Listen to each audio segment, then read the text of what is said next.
I'm delighted to be here at Cato, the guardian of true liberalism. Thank you for hosting this event.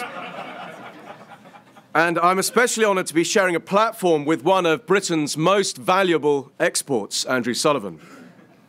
On the way over, I read Andrew's book, Virtually Normal. He ends by calling for a new politics with a simple principle that all public discrimination against homosexuals should end and every right and responsibility enjoyed by heterosexuals should be extended. But I also read Earnshaw's Conservatism in England, written before my father was born in 1932. He concludes, "To conservatives above all others falls the task of defending the menaced citadel of civilization and maintaining the eternal sanctity of the moral law."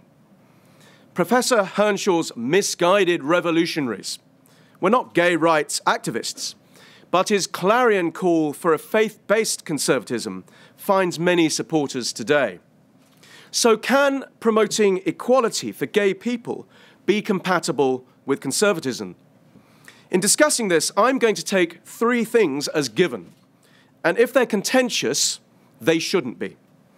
First, since on most conservative estimates, around 5% of the population are attracted to the same sex, there are more than 3 million people in the UK who are gay and 15 million in the United States. People often speak of gays as though we are a society apart from the rest, living in our own quarter. And a few choose to be apart, but most of us don't. We live in every city and town. We are businessmen and women. We run shops and stack shelves. We labour on farms and in factories.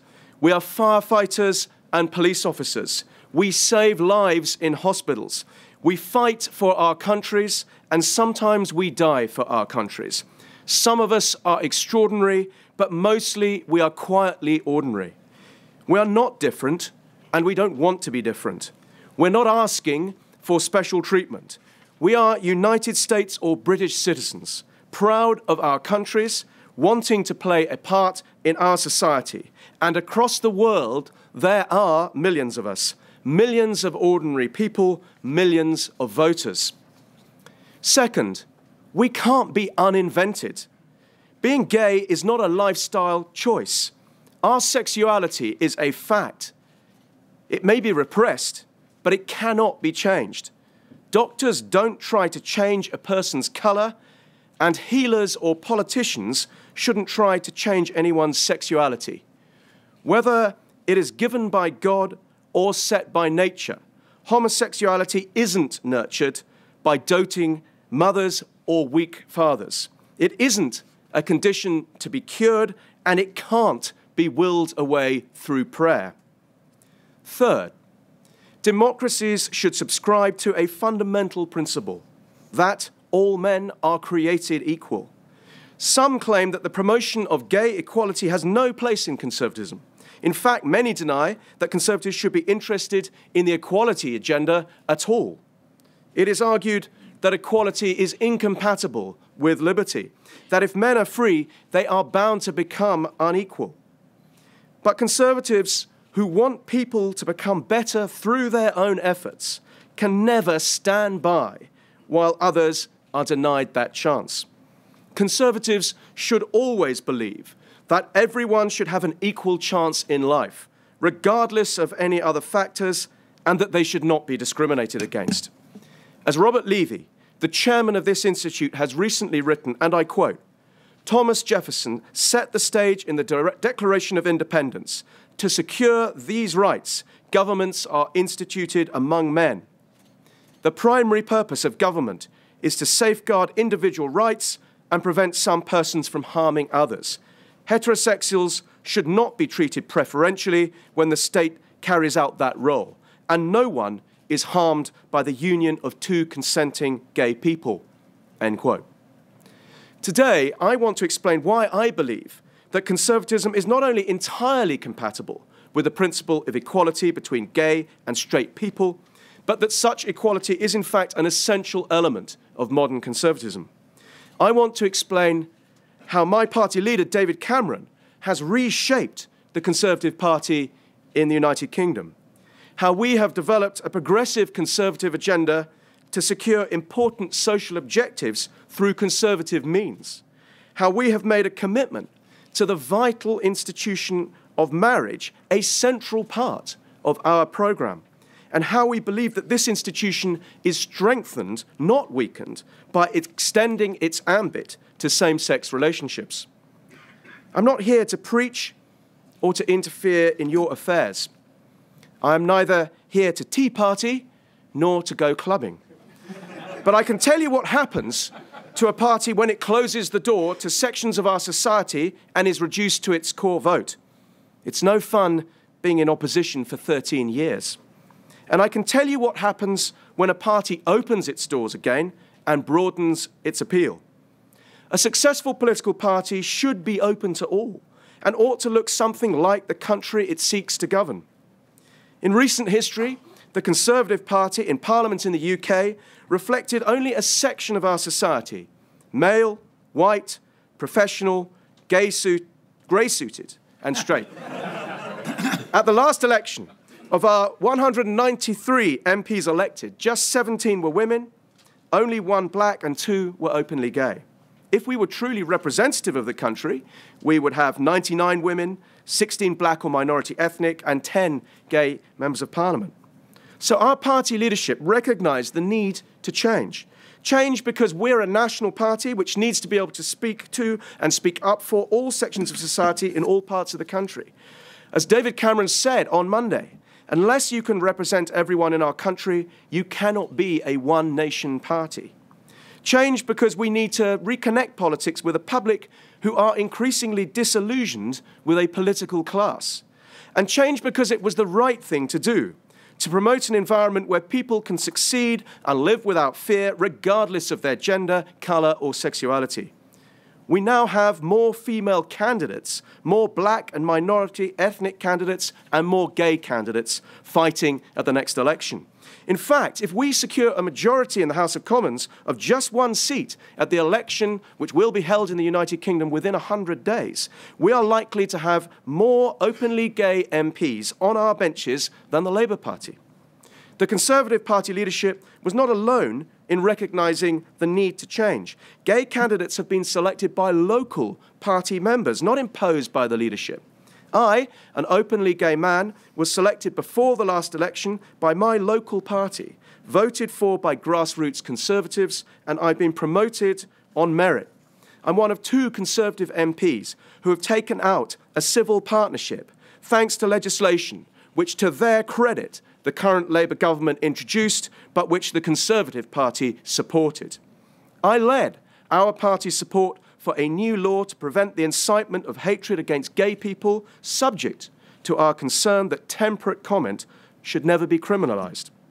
And our party leader, David Cameron, has publicly apologised for Section 28, legislation introduced by a previous Conservative government which effectively prohibited the teaching of the validity of gay relationships in schools, a law which was deeply unpopular, not just amongst gay people, but with those who saw it as a divisive and unpleasant sign of state intolerance. We needed to say sorry for a stance that was wrong, and we showed that as a party we were willing to admit mistakes and set a new course. And I believe we are stronger for that.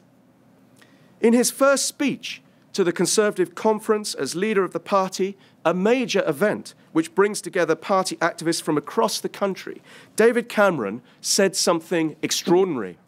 Defying the critics who claimed that party leaders could no longer express a moral preference for the institution, he spoke of the importance of commitment and marriage as the bedrock of our society. But then he added, and by the way, it means something whether you're a man and a woman and a woman, or a man and another man. And when he said these words, the delegates applauded, not a half-hearted ripple of applause, but a spontaneous burst of approbation. And at that moment, we knew that the Conservative Party and British politics had changed. David Cameron has put marriage at the centre of our prospectus for the next election, arguing that society is broken, that we need to recognise the importance of marriage in providing a stable environment in which to raise children.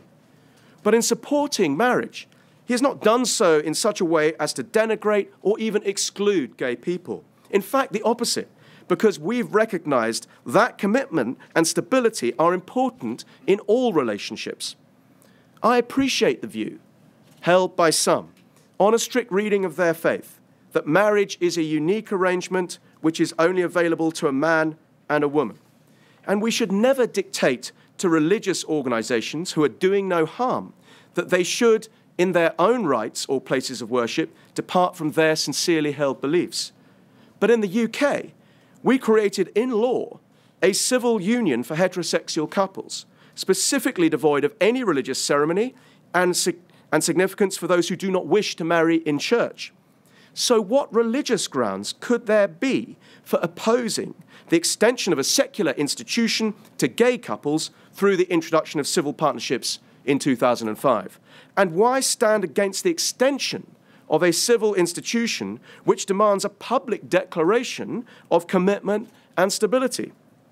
Those who argue against legal recognition for gay partnerships often claim that many gay people have promiscuous lifestyles.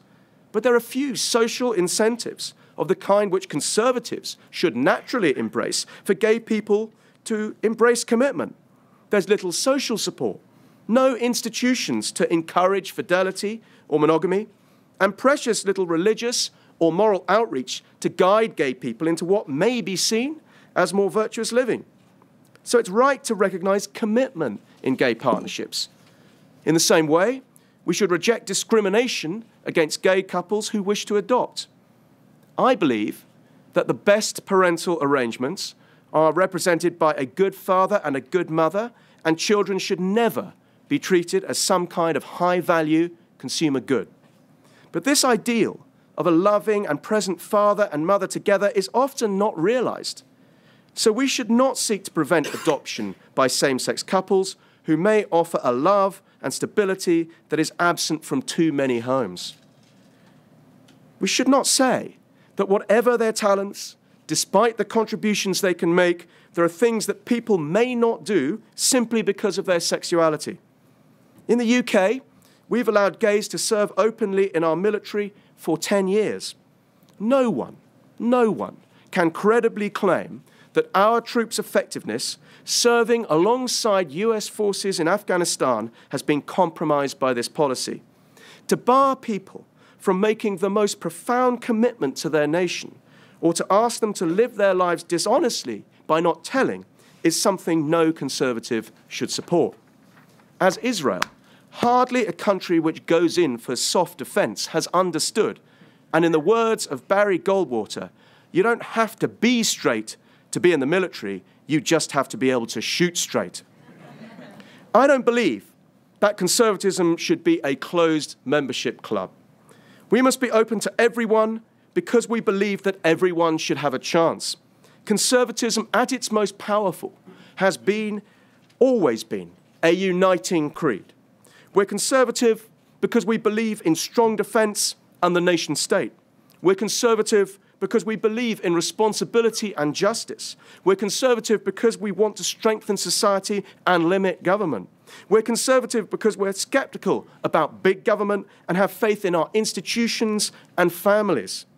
Since Disraeli spoke of one nation, we have always understood the importance of maintaining a strong society, and we have never confused that goal with faith in big government or state action. The progressive conservatism which David Cameron has espoused is in the true one-nation tradition. It's about using radical conservative philosophy, politics, and policy to serve truly progressive goals. It's about fostering local democracy, engagement, and accountability by returning power to town halls, neighbourhoods, and individuals.